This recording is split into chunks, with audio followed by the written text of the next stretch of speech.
सर्वेभ्यो नमो नमः। आज हम सब नीति शतकम के 9वें श्लोक को देखते हैं, उसका अध्ययन करते हैं। कृमिकुलचितं लालाक्लिन्नं विगन्धिजुगुप्सितं निरुपमरसप्रीत्या खादन् खरास्थिनिरामिषम् सुरपतिमपि श्वापार्श्वस्थं विलोक्य न शङ्कते न हि गणयति क्षुद्रो जंतु परिग्रह फलगुताम। अब यहाँ पर हम क्रियापद को देखते हैं कि इसमें कितने क्रियापद हैं। तो शंकते एक तिङन्त क्रिया है और गणयति दूसरी तिङन्त क्रिया है। और कुछ और यहाँ पर क्रिया है, जैसे विलोक्य, ठीक, लिप प्रत्यांत है इत्यादि रूप से। और एक क्रिया है यहाँ पर खादन, क्षति प्रत्यांत, खाते हुए।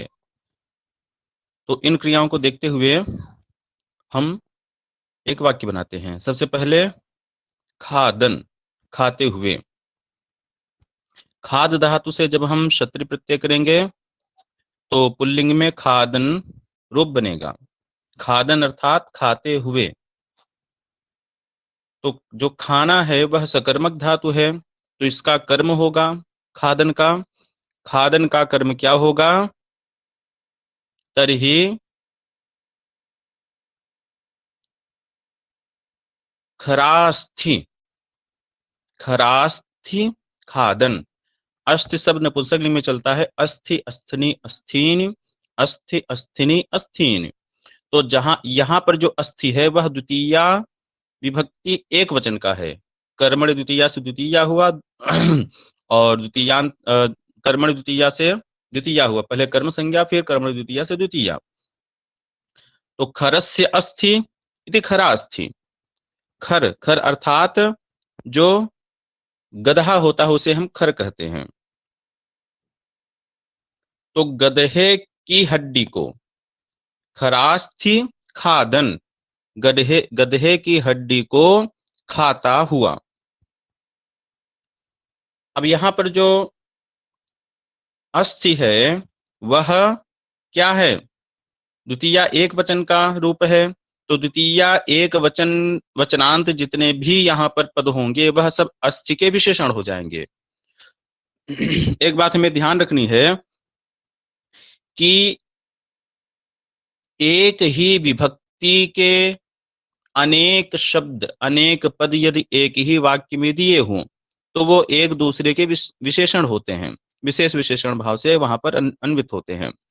तो अस्थि यह द्वितीय विभक्ति एक वचन का रूप है। अब इसके पहले जितने भी द्वितीय विभक्ति एक वचन के नपुंसक लिंग के जितने भी रूप होंगे वह अस्थि के विशेषण हो जाएंगे। तो वह गधे खर की अस्थि, गधे की अस्थि है कैसी जिसको वह खा रहा है? तो बताते हैं कि कृमिकुलचितम। अब सबसे पहले इसमें खादन में कौन खा रहा है ये भी हम कर्ता को पहले देख लेते हैं। तो श्वा, श्वा अर्थात कुत्ता, श्वा अर्थात कुत्ता। कुत्ता जो है खरास्थि खादन, खर अर्थात गधे की अस्थि को खाता हुआ। कैसी अस्थि है? तो कृमिकुलचितम। कृमि अर्थात कीड़े, उन कीड़ों का कुल, कुल अर्थात समूह, ठीक। कृमीणाम कुलान इति कृमिकुलानि। कृमि कीड़े, उन कीड़ों का जो कुल अर्थात समूह, अर्थात कीड़ों के समूह से। चितम, ची धातु से एकता प्रत्यय करेंगे तो चितम बनेगा। तो कीड़ों के समूह से भरी हुई, कीड़ों के समूह से व्याप्त जो अस्थि है और कैसी अस्थि?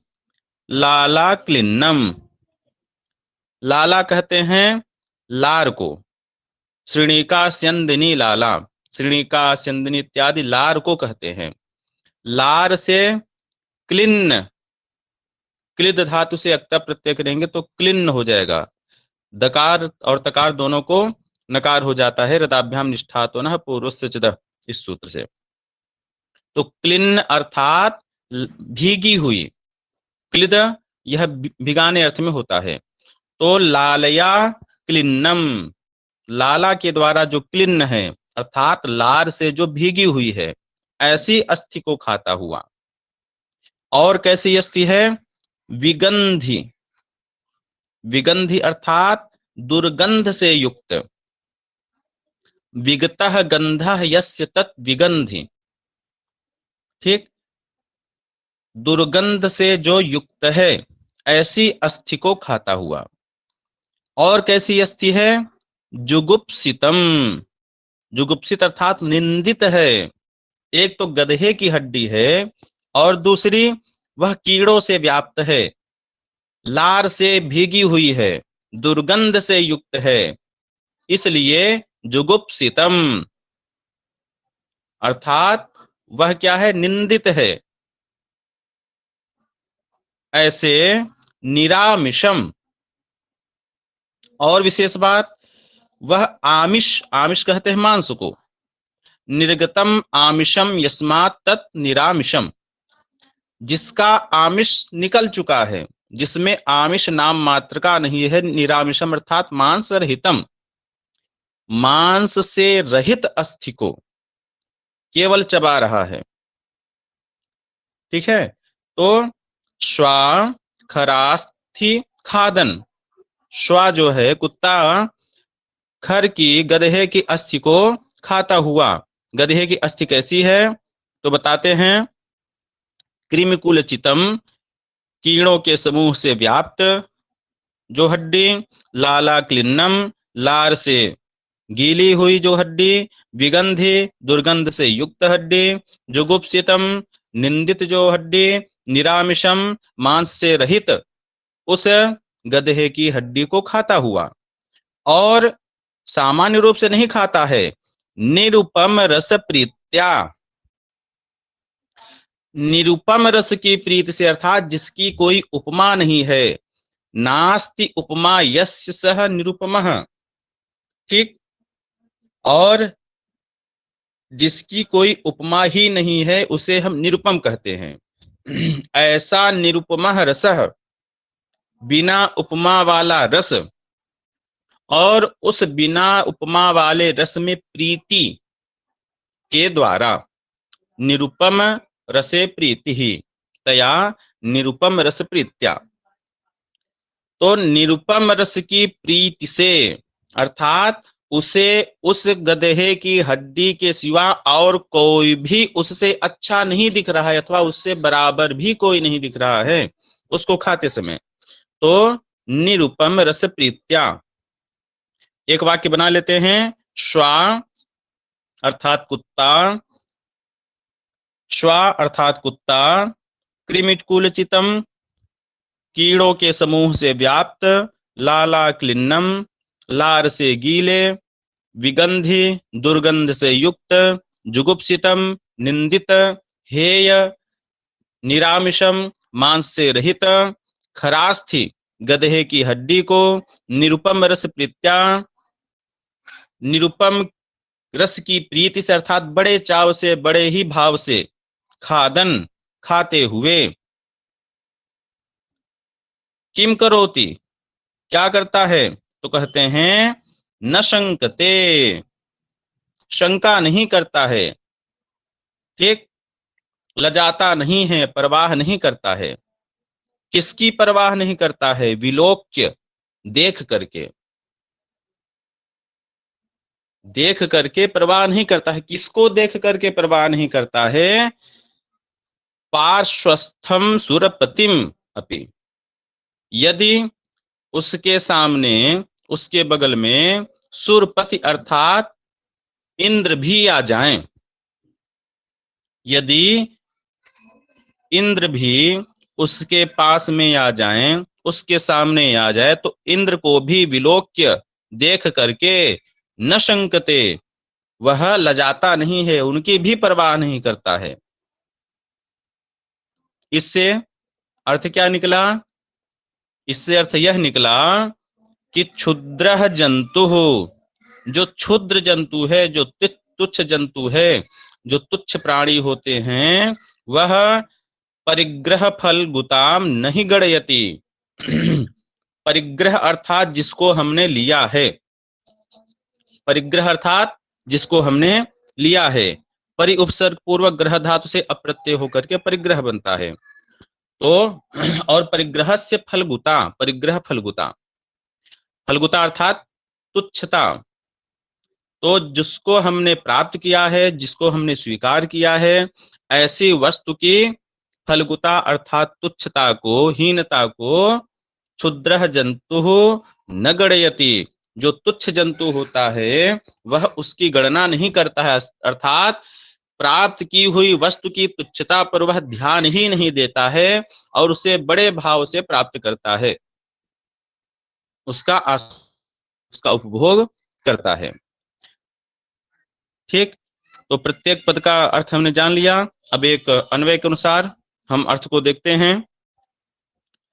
श्वा अर्थात कुत्ता, कृमिकुलचितम कीड़ों के समूह से व्याप्त, लाला क्लिन्नम लार से गीले, विगंधि गंध से युक्त, जुगुप्सितम हेय, निंदित, निरामिषम मांस से रहित, खरास्थि गधे की हड्डी को, निरुपम रस प्रीत्या बड़े ही चाव से, बिना उपमा वाले रस की प्रीति से युक्त होकर के खादन खाते हुए, पार्श्वस्थम सुरपतिम अपि विलोक्य, पास में खड़े हुए, पास में स्थित इंद्र को भी देख करके न शंकते, लजाता नहीं है, कोई शंका नहीं करता है, कोई प्रवाह नहीं करता है। क्यों नहीं करता है? क्योंकि क्षुद्रो जंतु हो, यहाँ पर जो क्षुद्रो है, क्षुद्र है, विसर्ग है। ठीक, हस चाहे यहाँ पर सोत लगेगा, रू को ऊ हो जाएगा, गुण होगा तो क्षुद्रो हो जाएगा। तो क्षुद्र जंतु हो, जो तुच्छ जंतु होते हैं, जो तुच्छ प्राणी होते हैं, परिग्रह फलगुताम नहीं गणयति, स्वीकृत की हुई वस्तु की जो फलगुता है, जो क्षुद्रता है, जो तुच्छता है, उस पर ध्यान नहीं देते हैं, उसकी गणना नहीं करते हैं।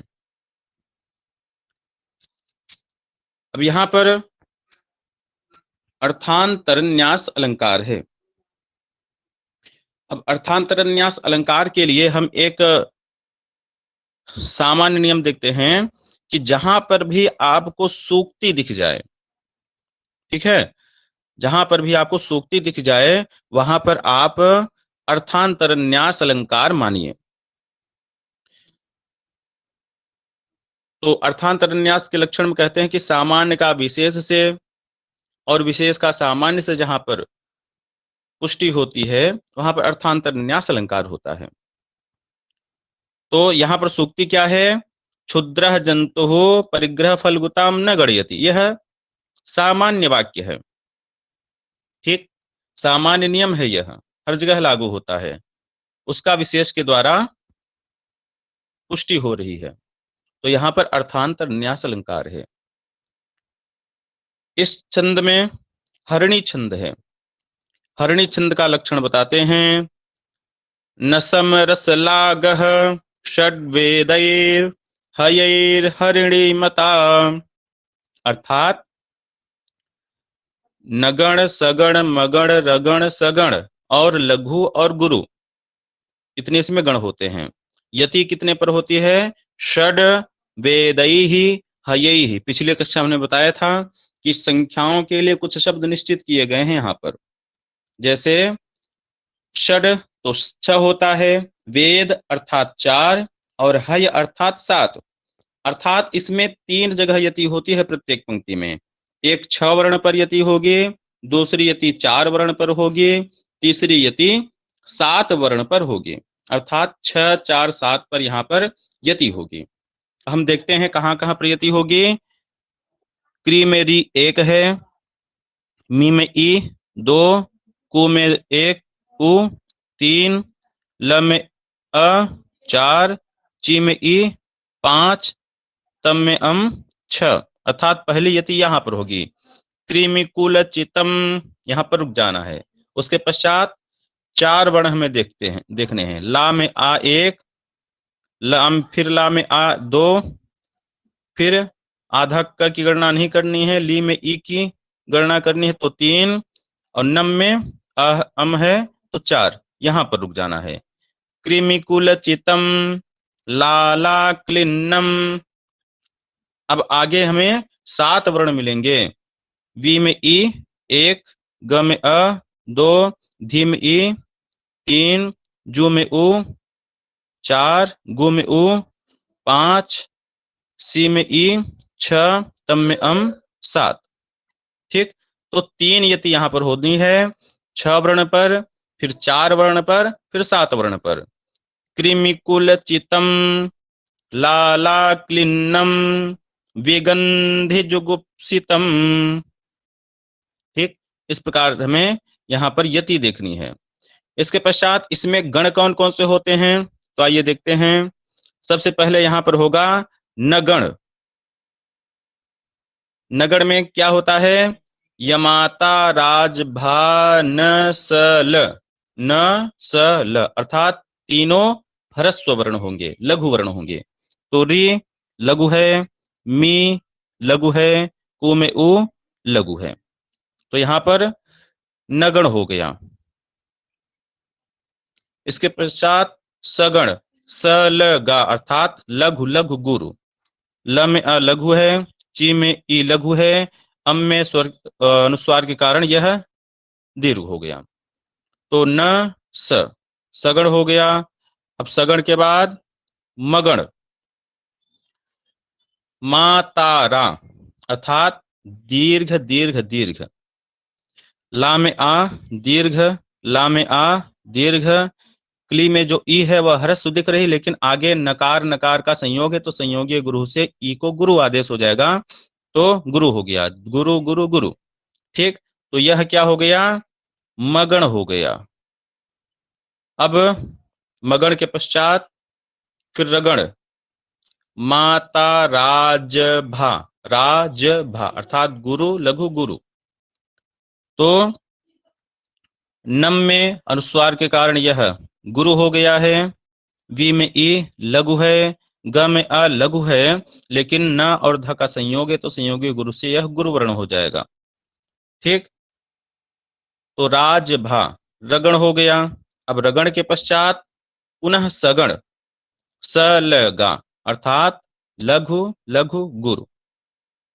ठीक, धी में ई लघु है, जू में उ लघु है, गु में उ गुरु है। क्यों गुरु है? क्योंकि प और स का संयोग है तो संयोगी गुरु से उ गुरु हो जाएगा। अब एक लघु और एक गुरु, तो सी में ई लघु है, तम में अनुस्वार के कारण अ जो है वह गुरु हो जाएगा। तो इस प्रकार से जो हरिणी छंद होता है उसमें 4 वर्ण, 6 वर्ण और 7 वर्ण पर यति होती है। और नगण, सगण, मगण, रगण, सगण, लघु और गुरु, ये यहाँ पर इतने इतने वर्ण होते हैं। ठीक, तो 6, 4, 10, 7, 17, यह 17 वर्णों का छंद होता है। यह भी परीक्षा में पूछा जाता है कि छंद के बारे में दे दिया गया, यह छंद कितने वर्णों का होता है? तो यह जो छंद है यह 17 वर्णों का छंद होता है। तो ठीक है, आज यह छंद हो गया है। अब कल के लिए मूर्ख पद्धति में 2 छंद बचेंगे, तो उन 2 छंदों को कल करके हम मूर्ख पद्धति को पूरा करेंगे। तो अभी यदि कोई प्रश्न किसी का हो तो भी पूछ सकते हैं आप सब।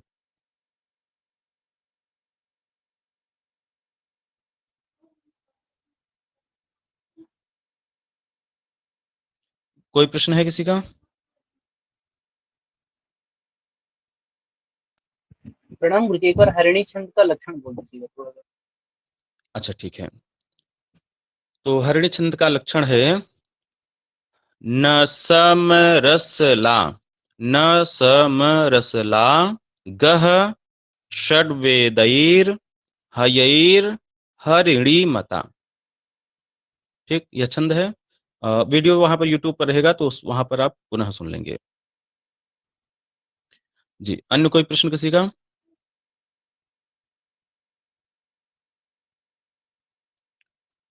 चलिए ठीक है, बहुत अच्छा। तो आज की कक्षा यही पूर्ण करते हैं। सर्वेभ्यो नमो नमः, धन्यवादाः।